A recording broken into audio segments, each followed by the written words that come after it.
Hi hello welcome to Kiran TV news. Pavan Kalyan గారి కొండగట్టు పర్యటనలో చాలా విషయాలు బయటకు వచ్చాయి. ముఖ్యంగా ఆయనకి సంబంధించినటువంటి ఒక ఫోటో ప్రస్తుతానికి వైరల్ అవుతుంది. వైఎస్ఆర్సీపీ కొంత ట్రోల్ చేస్తున్నటువంటి పరిస్థితి కూడా ఉంది. సాక్షిలో అదే పనిగా మరీ అంత అతి చెయ్యకు పవన్ అని చెప్పి కొన్ని మాటలు మాట్లాడుతుంది.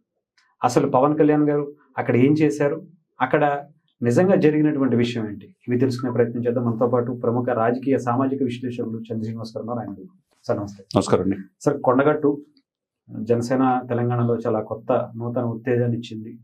నిజంగా చెప్పాలంటే పవన్ కళ్యాణ్ గారు అంటే ఏంటో తెలంగాణకు కూడా మరొకసారి తెలిసింది. కానీ సాక్షి కావచ్చు, లేదంటే కొన్ని పత్రికలు కావచ్చు, అదే పనిగా పవన్ కళ్యాణ్ గారిని ఆ కరెంటు తీగకు సంబంధించి ఆయన ఎలా బ్యాక్ సైడ్ ఉన్నదాన్ని ట్రోల్ చేస్తున్నటువంటి పరిస్థితి ఎలా చూస్తారు సార్? ప్రతి ఒక్కళ్ళకి హరీష్ గారు రాజ్యాంగంలో ఒక హక్కు ఉంటుంది. ఆర్టికల్ 21 రైట్ టు లైవ్, జీవించే హక్కు ఉంటుంది. Article 14, article 17 freedom of expression everywhere in India, భావ ప్రకటన స్వేచ్ఛ ఉంటుంది. అదే సమయంలో హక్కులతో పాటు బాధ్యతలు ఉండాలి. మన గొప్ప రాజ్యాంగం ఇచ్చింది. అటువంటిది ఎప్పుడు ఏం చేయాలో పవన్ కళ్యాణ్ గారు చెప్పే అంత స్థాయి వైసీపీకి ఉందా అనేది నాకు అనిపిస్తుంది. నాకే కదా చాలామంది అంటున్నారు. అంటే ఆయన ఏమన్నా ఆల్రెడీ ఒక ప్రాణాపాయ హైటెన్షన్ వైరు, ఆ ప్రాణం విలువ ఏంటి, ఆ షాక్ ఏంటి అనేది కొన్ని రోజులు పట్టింది తేలికోవటానికి.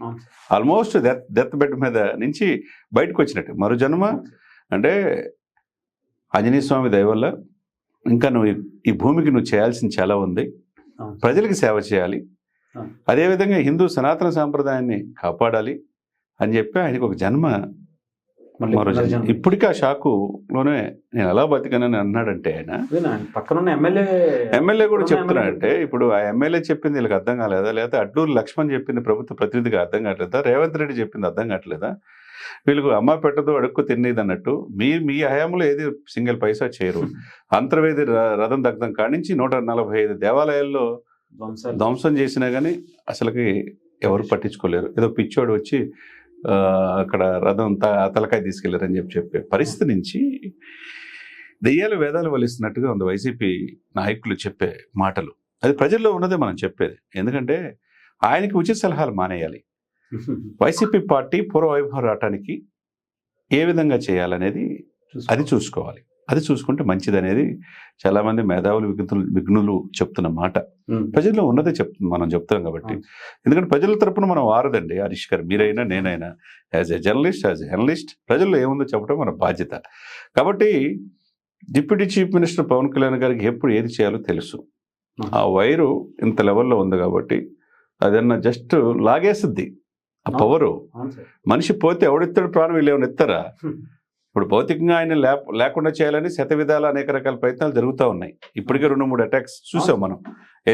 మనం అక్కడి నుంచి ఉత్తరాంధ్రలో మన్యం ప్రాంతం నుంచి, మొన్న ఈ మధ్య ప్రాంతం నుంచి బ్లేడ్స్తో తిరుగుతున్నారు అనేది మనం చూసాం. కాబట్టి ఆయన మనం కాపాడుకోవాల్సిన బాధ్యత ఆంధ్రప్రదేశ్ చీఫ్ మినిస్టర్ గారి మీద ఉన్నది, సెంట్రల్లో మోదీ గారి మీద ఉన్నది. సెంట్రల్ ఫోర్సు, ఎన్ఎస్సి కమాండర్స్ కూడా కావాలని అంటున్నారు. అతి త్వరలో వాళ్ళు కూడా వచ్చే పరిస్థితి ఉంది. ఎందుకంటే ఆల్రెడీ 2 లేయర్స్ భద్రత ఆయన తెలుసు. కొన్ని దశాబ్దం నుంచి ఆయన సొంత ఖర్చుతో ప్రతి ఒక్కరికి జీతాలు ఇస్తా, నెలకు 10 లక్షలు ఖర్చు పెడతా, ఆయన కాపాడుకోవడం తెలుసు. ఆయనకి మార్షల్ ఆర్ట్స్ తెలుసు అని తెలుసు.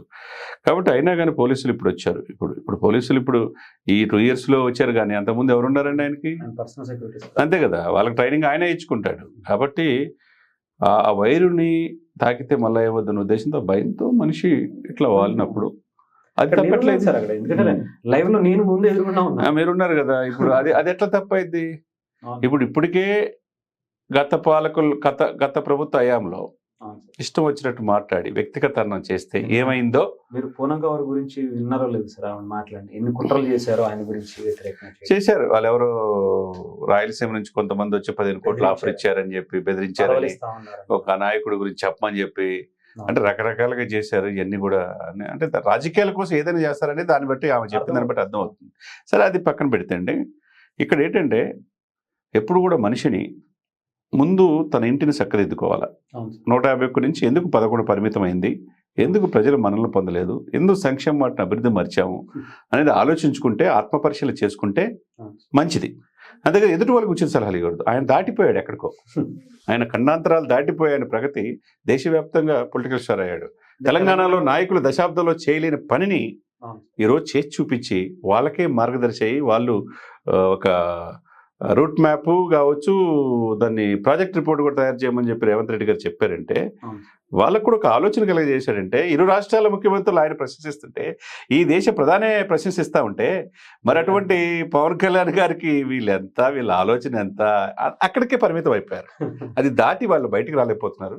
కాబట్టి సొంత పార్టీ యొక్క ప్రగతి, సొంత పార్టీ ఎదుగుదల, ఆ నాయకుడు ముఖ్యమంత్రి కావాలనే ఆకాంక్ష మరలా ఉంటే అవకాశం ఉంటే ప్రజల్లో చూసుకోవాలా, ఎందుకు మేము మీకు రీచ్ కాలేకపోయాం, జరిగిన తప్పులు సరిదిద్దుకొని ముందుకెళ్ళాలి తప్పితే మేమేం తప్పు చేయలేదు, ఈఎంలే తప్పు చేసినాయి అంటే ఈయన ఎక్కడికి వెళ్ళినా అంతమంది జనాలు ఎక్కడి నుంచి వస్తున్నారో అర్థం కావట్లేదేమో సార్, భయం వేస్తుంది. అంటే ఇక్కడ ఒకటి హరీష్ గారు ఎప్పుడు కూడా రాజకీయాల్లో ఏంటంటే, రాజశేఖర రెడ్డి గారు కూడా మళ్ళీ అయిన తర్వాత ముఖ్యమంత్రి అయిన తర్వాత నాకు కోపం అనే నరం తెగిపోయిందని చెప్పాడు విలేకరులతో.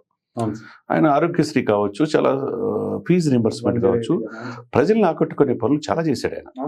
ఆ విధంగా ప్రజలు మనల్ని పొందాలి కానీ ప్రజల్ని బెదిరించి మా ఓటైన వాళ్ళు మీరు దరిద్రులు అన్నట్టుగా వాళ్ళతో మాట్లాడి ప్రజలే శత్రువులుగా మాట్లాడితే నీకు ఆల్రెడీగా 39.5% ఓటు బ్యాంకు నిన్ను నమ్మిన వాళ్ళు కూడా ఉన్నారు కదా, వాళ్ళని కాపాడుకోవాలా. వాళ్ళు టీడీపీ జనసేన వైపు పోకుండా వాళ్ళని కాపాడుకునే బాధ్యత చూసుకోవాలి తప్పితే పవన్ కళ్యాణ్ గారికి వచ్చే సలహాలు ఎందుకండి? ఏమండి, ఈ పార్టీ ప్రక్షాళన కోసం, పార్టీ నాయకుల కోసం, పార్టీ నుంచి వెళ్ళిపోతున్న వాళ్ళ కోసం వాళ్ళని కాపాడుకోవడం నిర్ణయం తీసుకోవాలి కానీ ఆయనకి చెప్పాల్సిన అవసరం వీళ్ళకి లేదనేది అందరి నోట మాట, అది మన మాట. Right sir, thank you sir, thank you so much sir.